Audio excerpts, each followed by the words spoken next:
Дозволете ми да прочитам и прашање кое што стигна до прес-центарот на ВМРО-ДПМН. Ваш став за изјавите на Артан Груби во врска со уставните измени.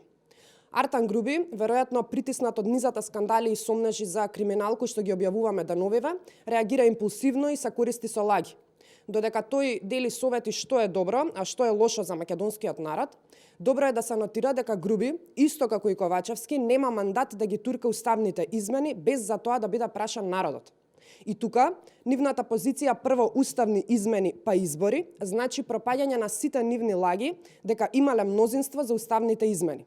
Што значи дека по повеќе месеци континуирани манипулации се распрснува како меур од сапуница лагата дека само што тие не се случиле или не се изгласале.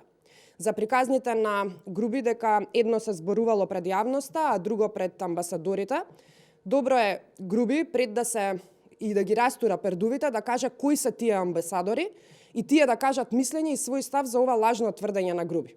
На шверцарски начин, на мала врата, уставни измени без мандат од граѓаните нема да има.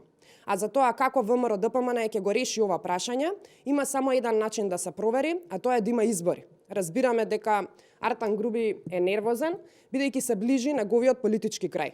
И јасно кажуваме дека за ВМРО-ДПМН не важи правилото за коалицирање победник со победник. Правилото победник со победник заврши во оној момент откако Али Ахмети одлучи да направи влада со Зоран Заев и тоа правило заврши е веќе категорија која е во историјата на македонската политика.